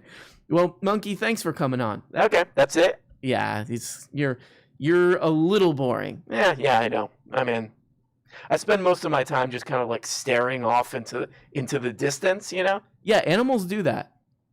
Especially cats. They'll just kind of stare. Yeah, that's what we do as animals. We just kind of stare into the middle distance. Yeah. It's kind of, what are you guys looking at? I don't know. We're just kind of trying to figure, we're like, what happened to my life? Oh, okay. You're just kind of beating yourself up? Yeah. Like if you see a cat just kind of staring out a window or just staring, off into the distance, that's what they're thinking. Okay. They're just like a down on themselves. Yeah. The cat that's staring is just thinking God, what is wrong with me? What am I doing? Why did I, why are there why did I get in that TikTok video, falling off a dresser or whatever? Yeah, right. They're just going over their failings. Yeah. So if you see an animal who's just kind of staring like we all do, that's what they're thinking. They're just going over their life's failings. Okay. Very cool, man. Well, thanks so much. Okay. Can I stick around? No. Okay, fine. Bye. Okay. Get him out of here. Can't have a monkey. They spread COVID, these monkeys. I mean, no offense. Mods, no offense to the monkeys, but they spread COVID. No, they didn't hear me. They didn't hear me saying that. It's off mic. Okay. Arun Brown. Arun Brown. That's really sick. We got to come back to this David Paxton thing of him pretending to not know who I am. David, get just enough with this, okay? You know what my name is. Arun Brown? No. Arun Brown? No, come on. Cough up the real name. Okay? Blue Chew. That's also not it. Only old people will die, and we don't really need to worry about that. Okay, now you're changing the subject. Ladies and gentlemen, please welcome to the show the winner of the Toilerette, Chippy. Chippy, are you there? Yes, hi. Hi, Chipston. How are you? Good. What's going on? So we talked to comedian. I don't know. Did you hear that? Did you hear when he came on? I heard parts of it. I was in the High Council, gossiping. I don't know if you heard toward the end, but he was saying that it's kind of wearing a little thin. Like you're wearing him out a little bit. Like it's getting. Now that you're saying that, because he's right here, because we're supposed to be on a date, and you've taken so long to bring me in that I'm currently on the date, and the comedian RM just said that apparently I'm wearing you thin, like I'm being it's too much for you. Yeah, too much. I see. What did he say? He's saying no as he drinks his Truly drink. He's denying it. Well, if you listen back, he was like, "Man, this Chippy, he said she's a real handful, and it's wearing a little bit thin." He said, "You know what he did? He just picked up the controller and he's playing the game. He's not even looking me in the eye." Very good, very good. Well, yeah. Chippy, what's going on with you? What do you got for us tonight? You're welcome. Well, I wanted to, I guess, give an update, right? You wanted more updates on this relationship of mine that I'm apparently wearing thin. Let's hear it. What's going on? Well, I talked about last time how he's coming over. Mm-hmm. So that's exciting. Wow. And I'm currently planning the things that we're going to do. Wow. What are some of these? So this is sort of interesting. You met, and this might be a future husband. You met in a Discord competition, and now he's coming to meet you in real life. So this is kind of an interesting backstory. Can you tell us what you're planning so far to actually do? So because I live in an area that's very historical, I am going to take him to a couple museums. We're going to go about town. We're going to go to some breweries, just kind of like hang out, go to some restaurants, just be a little like hipster, basically. It sounds nice. It sounds like fun, actually. Yeah, and then I said it last time, but we're also going to see the movie Dune. That's literally like the sole reason why he's coming. To watch Dune. That's pretty good. I hope it's good. I'm really like hoping that Dune is going to be good, but it better be good. You imagine if he comes all the way over here to watch just like Timothée Chalamet and Aquaman himself just destroy our souls. I'd be so mad. Also, I'm reading the book. So if after reading that book, I see the movie and it's trash, I'm going to be extremely angry. This book is very long. A lot of conversations that I don't care about. And it's not getting to the point. So you're this book's putting you to sleep, Dune?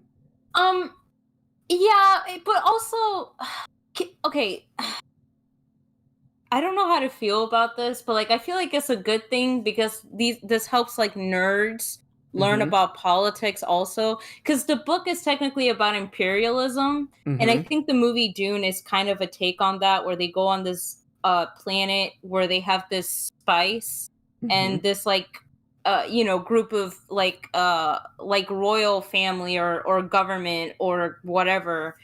Let's just say the U.S. is trying to invade to get the spice. Right. And So the book is kind of like Game of Thrones. It's just like listening to a lot of politics. They want to, they're trying to stab this family in the back. There's some betrayal. Yeah, You it's know, a and very like house of blah blah blah kind of thing. yeah, but it's Yeah. kind of like, for somebody like me who doesn't like if I was going to read about that, I'd rather just read like a nonfiction. Mm-hmm. But because it's like sci-fi, I'm like, bro, okay, you stupid alien, just get to the point, okay? Are you gonna kill him or not? Just do it. Rough words from Chippy on Dune. People, you know what? I've seen pieces of it, but I've never sat through the David Lynch Dune, but I did watch Jodorowsky's Dune, that movie, which is a great documentary that I would recommend to anybody. But Chippy, I'm gonna flush you. I will talk to you later. Yeah. Bye bye. She got the rapid flush. I have a music plugin called Dune. It's pretty dope. Well, you think you're cool, don't you? I got news for you. You're not, buddy. Who said that? Alesis White. You're showing off in the chat, and everyone's sick of it. You are permabanned. Permaban? You get a permaban, okay? Jodorowsky's Dune would have been magic. Yeah, totally. And I like those Jodorowsky.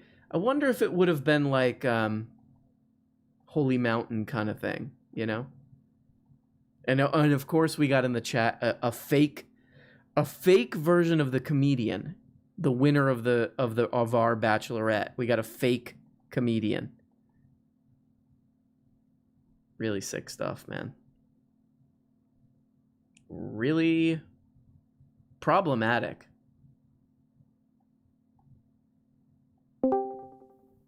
Zeph Bezos, are you there? Hey, I'm back. What up, Zeph? How are you? What is it doing, man?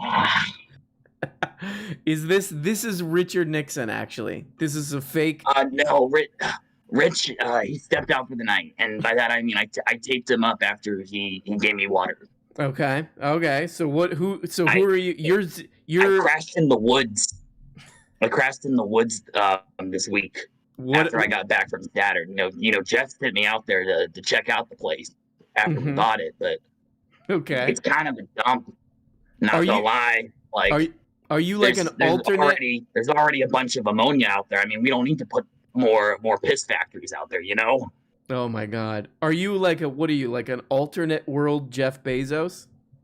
Oh, no. That's Nixon's thing. I'm Jeff's Flash clone, and I've got a big secret. What is it? Don't tell Jeff, because he'll melt me like those MIB Flash clones. You know what I'm talking about? The Men in Black, where it's like they start talking nonsense and they melt. Mm-hmm. Yes. He'll do that to me if you tell anyone. So keep this a secret. Don't get him on. Okay. Jeff Bezos is actually not Jeff Bezos. Or it's a fictional, it's a persona. Okay. He's actually, you can hear the voice coming out now. He's actually Pete from Art School Girls of Doom from Liquid Television. You see the band didn't come, it fell through. So he shaved his head and got $100,000 loan off some rich old lady. And now he's Dr. Evil and flies those penis rockets into space. I'm glad he mentioned Art School Girls of Doom from Liquid Television. If anybody hasn't seen that one, it's one of my favorite things. One of my favorite things. What's probably the closest thing we have to Liquid Television now is Off the Air, which is that Adult Swim thing where they just kind of put random animations and the weird stuff. If anybody hasn't seen Off the Air, go watch it, and then watch Art School Girls of Doom, the Liquid Television show. The best of the Liquid Television stuff. It's a perfect 90s time capsule, Art School Girls of Doom. And like early trans actors, I would say. Probably that wasn't super common on TV during that time either. So all praise is due to the great Liquid Television. If you don't like it, then you can eat your own doo-doo. Okay? Off the Air is genius. Who said Off the Air is genius? Magic City Murals. Are you your name is a plug for some mural company that you do? Either way, I like you because you got good taste in old shows. And yeah, Ion Flux too. It would be a competition for me between Ion Flux and Art School Girls of Doom. You're right. Aeon Flux is really great. It's so such a vibe. That's definitely a vibe. Art School Girls of Doom, like MF Doom. In the middle of the woods, you can just riddle for your goods. Is this Willy Wonka? Is this our rhyme? In the middle of the woods, you can just riddle for your goods. Stand by a bridge high on a ridge and make those nights all fly like scuds. It was some good rhyming there in the beginning. Am I the only one that remembers the idiot box? I don't know what that is. Send me a link. Put a link in the chat. What if instead of okay, this is another one of these this is a segment I wanted to do on the show. This segment is called Do Something With This. Instead of Dune, it would be like, you know those cookies Laura Dune? It'd be Laura Dune. Okay? And this now concludes Please Do Something With This. Let's see who else we got. Deacons? Hey, Deacons, are you there, bro? Oh, hello. Hey, what's up, dog? Hey, what up, bro? Oh no. Hey, bro, what's up, Oh, no. Hey, Greg, how have you been? Hey, man, I'm just doing my thing. You know, I do my thing. You know what I mean? What does that mean? He's winking at me really hard while he's saying that. Whatever. Aggressive winking is not a good sign. Yeah, and elbow nudging and winking. So I feel like he's like trying to imply something. Yeah, whatever, dude. You're a A little corner of the mouth clicking. Oh, yeah. I do that, too. Yeah. Hey, you know. The corner of the mouth click, a classic behavioral movement. A classic stay away from this person behavior. You hear that, you just immediately leave wherever you are. Classic cool guy behavior. No, it's not, Greg. And then Greg just walked away. Sorry about that. So, Deacons, I'm really sorry. I know you don't like Greg.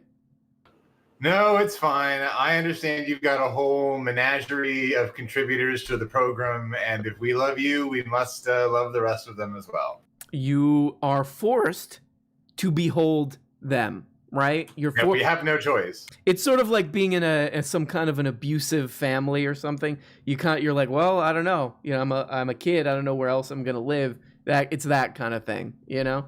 Well, we were talking about this in the green room, and I don't want to put you on blast or like spoil your long-term plan here, but it seems like maybe your goal is to stop having a show where people call in and just a show where you do a bunch of silly voices with yourself over and over. And you know that no one would have signed off on that if you started there. So you've been working your way towards there slowly but surely. I'm on to you. If anybody doesn't already know this, this might be because of my that I'm elderly, but there is a guy, he still does a show. His name's Phil Hendry. He was huge in late 90s, early 2000s radio.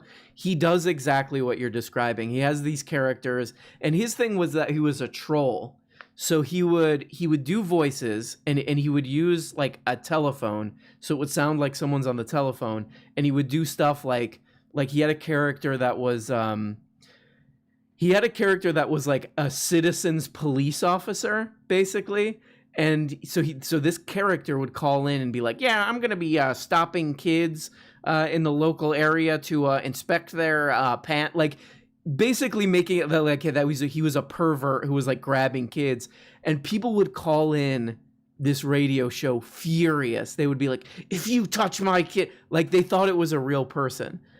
So Phil Hendry, honestly, the OG troll, the original troll, of all time, the greatest of all time. He still does a show, but he doesn't do famous people. He just like has this rotating cast of like characters that he came up with. But he does that. He doesn't even take calls anymore. He just talks to himself the whole time.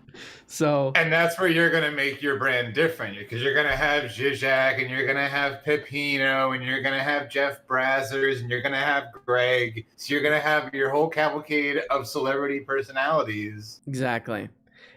I'm not creative enough to like come up with interesting original characters, so I'm just like, I'll just make Ben Pepino talk about how he's some kind of a little pervert or whatever, Well, But- you're pretty creative, and I don't want to note you to death, but I am a producer, so I can give you some producer's notes. Ooh, I I kind like of have no this. choice.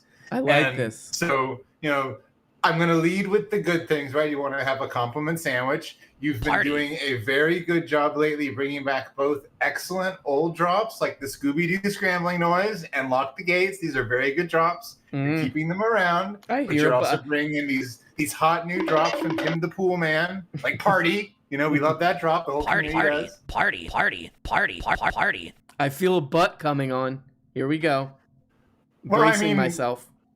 We're the muscular class, but I haven't heard you say one word at all about Charlie Kirk facing off against Vaush in the pool of ideas recently. And you would think that our patron saint, the small-faced one himself, ever dying to be muscular, you would have found some capital C content. I have for to- us on that, buddy. I have to say, I bet you there's some funny Charlie Kirk drops in there. But if I hope to God, I pray to sweet Jesus that he drops this slang that he was trying to get going, the muscular class. Did you watch this? Does he drop that term, the muscular class? He did not. It seems like he's totally abandoned it, which is perfect. We've already stolen The it, muscular so it's fine. class. But we We're have getting to respect our elders. That's the thing. His audience are such lamos, such boring snoozes, such garbage trash people, such lunatics, such kooks, such boring nerds that they did not take on. They didn't take and run with the muscular class, but we are the music makers. We're the dreamers of dreams, and we took it and we made gold out of that mother clucker, right? Exactly. We've spun it entirely into gold to the point where now we're the best thing that tiny faced weirdo has ever done. It really is. It really is. know? We took something that he said and made it into the best thing he's ever done. We really have. And people repeating it and calling themselves the muscular class is like, it's it's ironic because it's what he wanted. I think that's what he wanted. And you hear, listen, Charlie, I say this to you. I'm looking at the camera. We took it. And there's nothing you could do about it. You're never getting it back. We took it. We are the Exactly. muscular class. You can't. Copyright R.M. Brown 2021. You didn't say copyright on stream, Charlie Kirk. You fool. You should You have said fool. copyright Charlie Kirk. Yep. You dropped the ball, Chuckles. He should have, in like a high voice, said TM or R in a circle, like, so that it's up, like, how it's little, it's up, it's superscript or whatever. But he didn't do that. You know why, Charlie Kirk? Because you're stupid. You're an idiot. You're a fool. You're a buffoon. You're a loser. Yeah, You're a Ben dummy. Pepino would have remembered to do that. Benny would have been right up there up front. Saying, this is copyright, Ben Pepino. Do not steal. Because he's a lawyer. He's very litigious. He knows that kind of stuff. He definitely went to Harvard Law. We've seen him struggle with the arguments lately. He kind of digresses into long various things, but ostensibly he at one time studied law. Mm-hmm. Studied law for about. He practiced law for about 10 minutes, and he was like, "Nope, I want to make money not working. Thank you." That's what he did. Exactly. I've practiced juggling for years. I can't juggle. It's just all about, you've practiced law? Oh, yeah, for years. Can't do it, though. Hello? Oh, no. Oh, no. Who is it? Oh, no, he's calling in. I heard what you were saying, and I just want to say you are wrong. Very wrong. Boop, boop. Okay, what's wrong? What is it? Something that Deacon said or me? It's Deacons. He said that I would trademark my things. If you listen closely when I'm saying that wet-ass P-word thing that was very popular. Yeah, when you were quoting that Cardi B song? Yeah, when I was doing wet ass P word. If you listen really closely, I go wet ass P word TM, wet ass P word TM. Okay. All right. Again, we got to ban these people. They can't just come on whenever they want, you know? Ban him. I mean, that explains why he's able to talk so fast. He's got to get the superscripts in there. I think that's what it is, because you know, now that I think about it, his vocal styling is very similar to like when there's a drug on TV or whatever, and it's what they have to read after, like side effects include blah, blah, blah. Like that's kind of how Benny Pepino just talks normal, you know. He has really been bringing the extra energy though lately, right? First the rolling R's and the John Kerry impression that was really unusual. That's kind of like doing a Howard Dean impression, right? It's a bit of a deep cut. He could do a good Dean. Yeah, he could do. You know what? Look at when he does that rolling R or when he does those impressions. It's really hard to see how he did not make it in Hollywood, right? Like it's like shocking. Like that level of just broadcast talent, you know? And now he's missed the chance because Zoomers don't know who Howard Dean is. We've lost your audience right now. The Zoomers are like, they're joking about Howard Dean. Who is this man? Yeah, that's like, we might as well just talk about like Air America or something. Mark Maron's. We're going Pan Am. You remember Pan Am? Man, what a great time Pan Am was. All right, Deacons, I'll talk to you later. Bye-bye, and I love you. There he goes. There goes Deke. Let's read some of these comments. What are these fools saying up in this thing? How about Time Pool saying you should Time Pool? Oh my god. Time Pool actually sounds incredibly cool.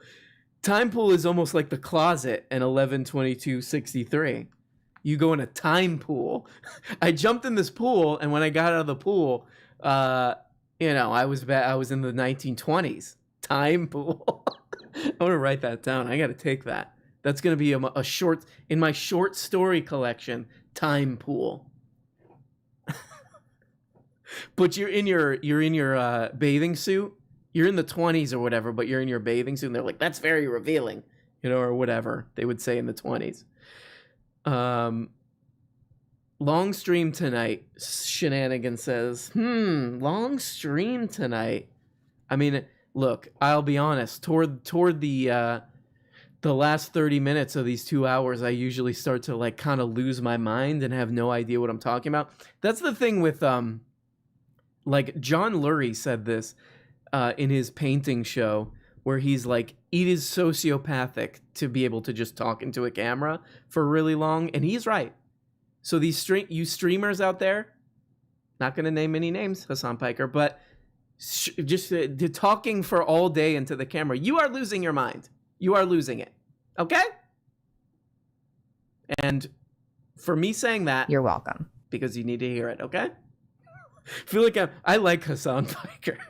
He seems like he seems like an okay guy, you know, but he's just the one that I thought of, who seems to stream all day and night and not sleep and so on, etc.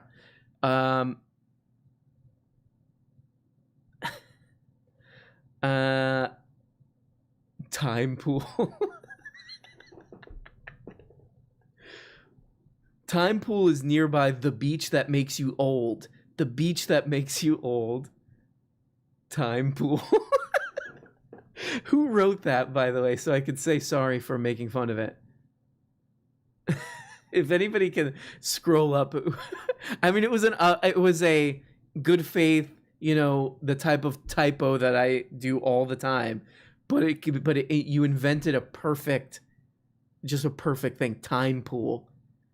Time pool, the pool that you swim back in time for, or you go forward, you know. You go to that Back to the Future 2 type S word. Oh my god, look who it is. Look who shows her face, finally. Never comes on the stream. What up? Oh my god. Never comes on the stream. Doesn't care. Doesn't it's the time zones. Oh yeah, right. It's the time. It's I'm giving you a hard time when you're the one doing the nice enough thing to like stay up late. Well, It's almost 5 a.m. Laura, can you play? Oh my God, it's almost 5 a.m.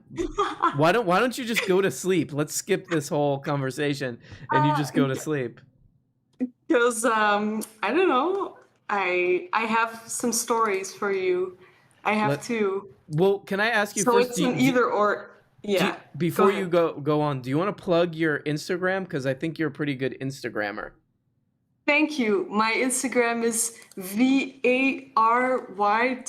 No, that's wrong. Get it right.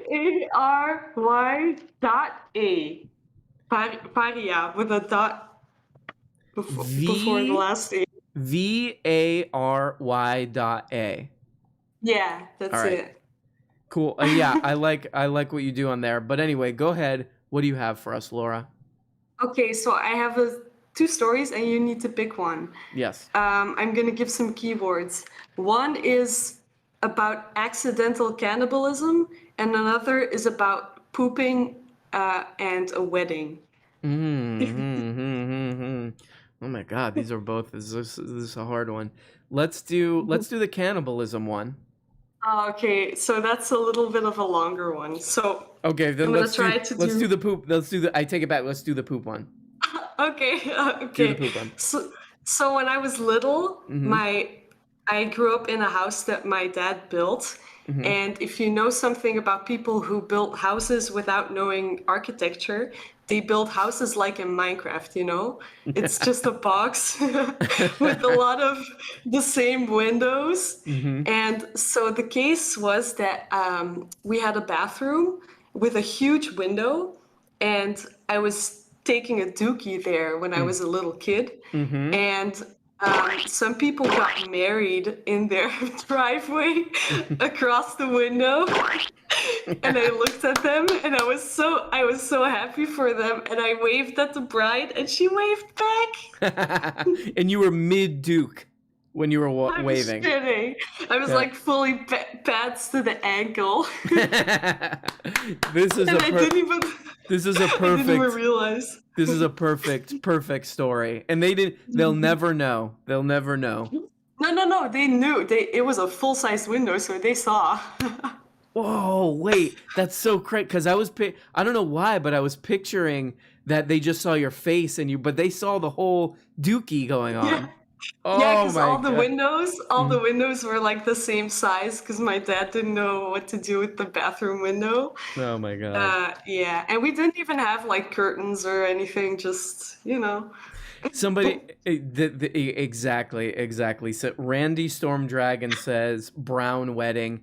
It's a nice day. It was a nice day for a brown wedding for them, and you made it happen. Exactly. Laura, Yep. that's a beautiful story. Everybody go check out Laura's Instagram. And Laura, Thanks. go sleepy. Go sleepy now, okay? Bye-bye. Yeah. Bye. Laura, classic guest, Laura. Laura. A lot of people say that. No, they don't, dude. No, they don't. Okay. Greg, calm down. I just do whatever I want, dude. Look, if you want me to calm down, why don't you come over here and make me? Okay, I will. Okay, dude. Ow! See? Yep, see? That's what you get. See? Okay. Get out of here. Typical Greg. That was a really rough fight. You could tell by the sounds there. RM Brown wedding. I mean, you know, a lot of my life having the last name Brown, it's challenging at times, especially when you're a little kid. Because when I was a little kid, a friend of my parents came up to me, bit of a weirdo, this guy. He comes up to me and he said, I swear to God, this is a true story. He says, hey, do you know what happened when you were born? You know what your mom said? And because I'm a child, I said, what? He said, dropped a brown. Dropped a brown. An adult said that to a child. Okay? So, must be of that era. You know, I don't think that would happen nowadays. I think that person would get canceled.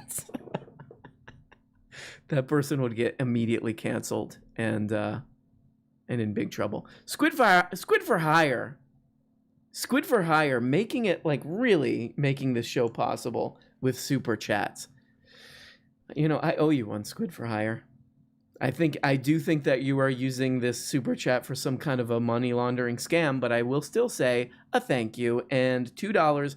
Pooing with the neighbors, truly toiletist. Yeah, that might be what toiletism ends up being, is like taking a dump in a strange way. Oh,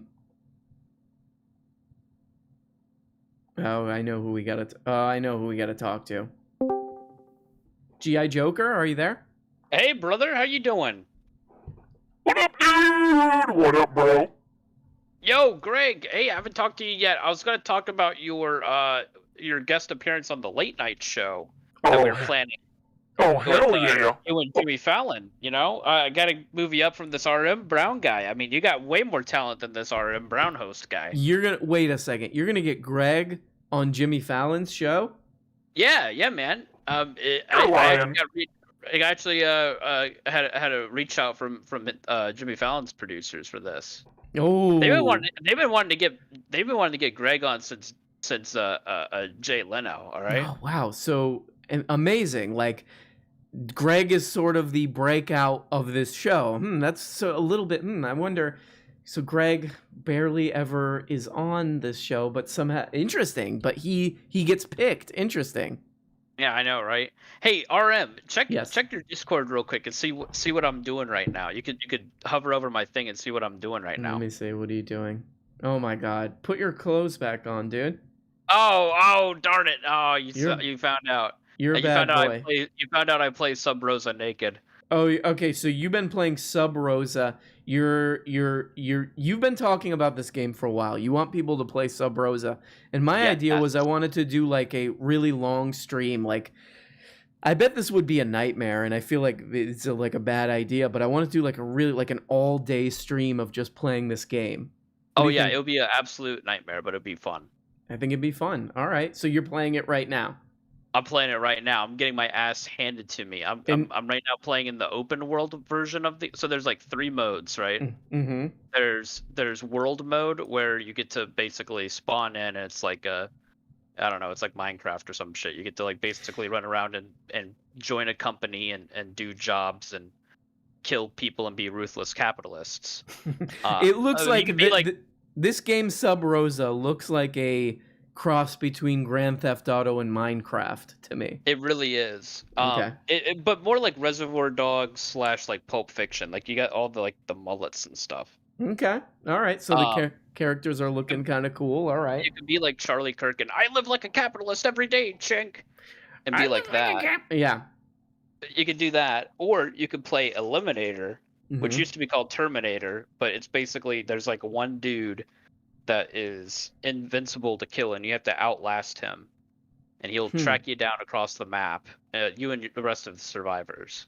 All right. And then there's round based, which I think round based is the best. Okay. Where it starts with a new job each round, and you Mhm. have 3 teams, and those teams are either trying to make a deal with each other. Mm-hmm. So like say Goldman has like money, and Monsoda has a disc dead drop. They'll go to get the disc dead drop so they can go later on get the money from Goldman. But then Can you hear me, G.I. OXS Joker? intercepts both of them or one of them and steals the money or the disc. It's just a wild game. G.I. Joker, I'm starting to get the impression that you have some kind of an investment in this game and you're trying to pump up the stock price of this game. You creep you. I just have to say, I'm a filthy casual. That's really all I am. All right. Well, I'm going to be in there soon. G.I. Joker, love you. Bye-bye. Typical G.I. Joker, peddling his crap, comes in here to peddle his crap, his game that he made. What a sick guy. What a sick guy. He is permabanned. Okay? Permabanned. Let him stay? Should we let him stay? Oh, okay. The mods say let him stay. So, I mean, he's asking for a permaban with all this, peddling all this crap. But, what What can we do? You know? What can we do? Well, guys, what's going on up here? What's going on up here? Hold on.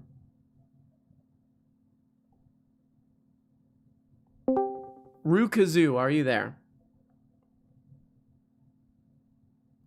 Oh, we gotta say, Rukazoo not answering me. Okay, fine. If that's what you. Hi. Rukazoo, hold on 1 second. I was just gonna say thank you to Surin Pereira, who says, just wondering if you had a favorite Saturday morning cartoon from the 90s, and if so, what was it? I think maybe X-Men was one. What else did I like from? I like Beakman's World. I really liked that when I was a kid. I think Muppet Babies at one time was on Saturday morning. Yeah, Muppet Babies I really liked.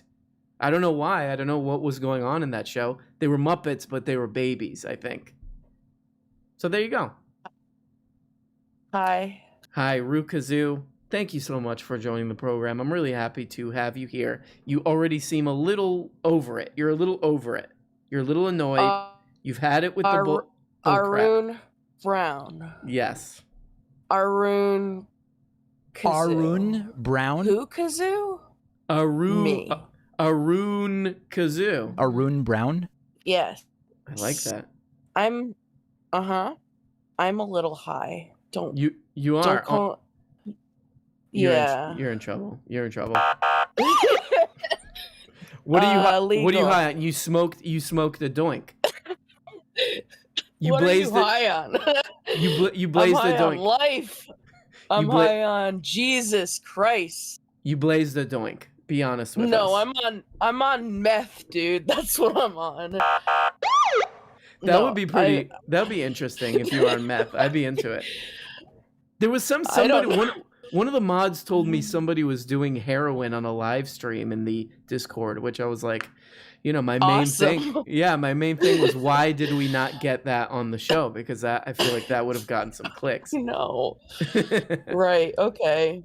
Well, what's up? What's up? You've blazed the doinks, and now you're here. Mm-hmm. Now you're here to ruin the show with your doink attitude. Okay, well, in my defense, if you had me on before, right, and it wasn't a doink, it was an ebidol. If you had me on before it hit, you'd have a chance. You'd have a chance. Rukazoo, you like edibles more than smoking? It's just convenient.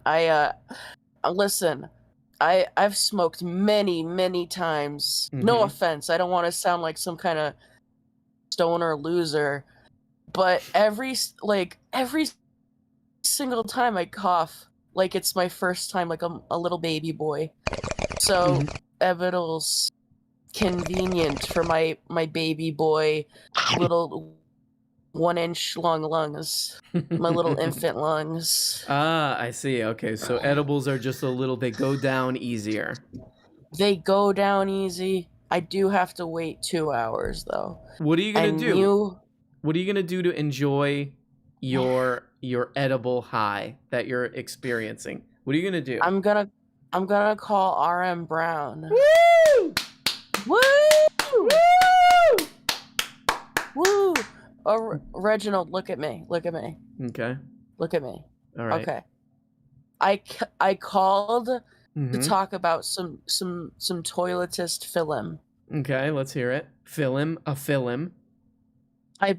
I believe so. What's that Arun fucking Brown? pretentious studio called? A24? Mm-hmm. Yeah. Film. Yes, if you finish. I was gonna say, what if the Green Knight was about a knight who just he really likes smoking weed? That would be pretty good. A24 movie. That's why they call him the Green Knight. That's awesome. That's awesome. Wait. Look at me. Okay. What if? Yeah. No. Have you seen a film called Swiss Army Man? I haven't seen it with starring Harry Potter. That's the one. Yeah. Okay. Bro, it's so good, and it's like the perfect toiletist movie. Is it really? Is it what? And I I never understood. Like it's like a guy that rides around on a dead guy or something. I mean, kinda honestly, Mhm. but like the dead guy is alive. Like it's like it's almost like a zombie, but like zombies walk and he can't walk. He's just a walking or talking corpse. So, okay, but like he's Rukazu. I'm gonna be honest with Yes. you.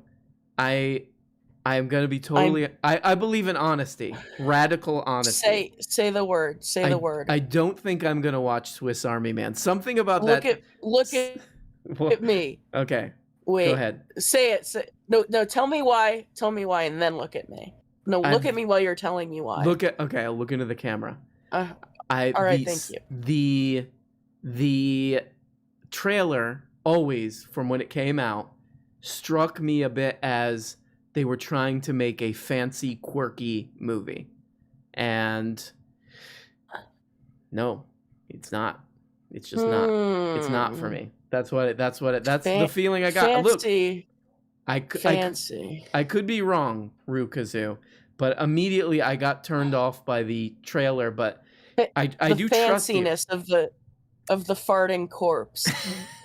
Are you looking at me right now? Are you seeing the look I'm giving you? You're rolling your eyes at me, Ru, right now? The fancy farting corpse. Well, I feel like what it is like it's like, look at this. They're sort of saying like, look, this is a very prestigious movie, but it's wacky also. Like that's the vibe I got, and it turned me off. But I'm wrong. I could be wrong, Ru. No. You know what? I think that's a totally valid criticism, but I think no. Now try to follow me because I'm high and I might sound like an idiot, right? Mm-hmm. So I'm gonna try my best right now. Okay, that is the perspective. Listen, that is the perspective of someone who is looking at a film as a film, right? Mm-hmm. Now, hear me out. Okay. Look at it as its own separate thing, like separate from the category of film. Like, you label a film as pretentious. Okay. Look at this as outside of the culture of film. This is telling its own story. You get what I'm saying, or am I an idiot right now? No, I get. I totally get it. I totally get it. Okay, please stop yelling at me. Okay. I genuinely. Stop I have shouting. No idea what I'm saying. So stop shouting, Rukazu. Please stop shouting and stop saying the N-word on my stream. Okay, just for a second, so that I can say I will watch the movie. And thank you. You don't have to. No, you don't have to. No, Ru. I trust your judgment. Mm-hmm. I trust your judgment, even though you are just let's just say you are in another planet on edibles on a Monday. Oh, wait, what even day is it? Wednesday. Who's the one who's You're right. Now, huh? You're right. I just totally outed myself. I don't even know what day it is. All right, Ru, you're on meth. Listen. I'm on meth. Right? I'm on meth. You're on edibles, and that's how we do it here. Okay? Ru, you know I love you, right? Really? That's so sweet. Yeah, I do. And I will talk to you. And I will talk to you later. Rukazu. Something very wholesome about Rukazu's vibe. Something very wholesome. We gotta love Rukazu. All praise is due to Rukazu. You feel me on that one? That is the perspective of someone viewing the film as a film. I mean, look, Rukazu can say whatever Rukazu wants, and you can't do nothing about it. Talk about Vosh. I mean, I have not watched a Vosh video I've watched a few. Long time ago. Have not watched them in a long time. He's his own thing. The Charlie Kirk debate will... If you know about Charlie Kirk and you know about Vosh, you are going to get nothing out of that debate. You're going to get nothing new out of that debate. Charlie Kirk is someone who has zero credibility. He's a guy running a money laundering scheme called Turning Points USA. it's pointless. I mean, it's like debating a little baby who just choked his doo-doo diapers. All right? So, is it good content? Absolutely. Sure. Is it meaningful? Oh no. Oh no. Oh boy. No. Absolutely not. Well, guys, we are past the point of no return. And we got to wrap this thing up. We got to wrap it up. I'm sorry to the calls that I did not get to. I will get to you next time. Shenanigans says long stream. Well, Shenanigans, I'm not young like you. I'm not long like you. I'm not young like you, okay? I start burning out after about the first 30 minutes of this thing, and I can't even remember what I'm talking about. Okay? That all right? I had some other stories that I wanted to read, but we are going to get to them next time. And maybe, is your content meaningful? No. Is my content meaningful? Is my content meaningful?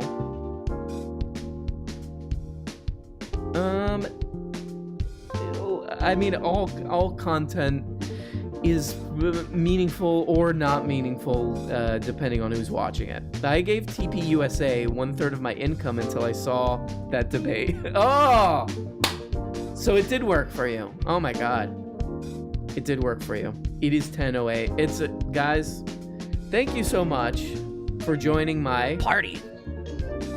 And the Arun Brown stream will be back on Monday, and videos will be coming from Arun Brown soon.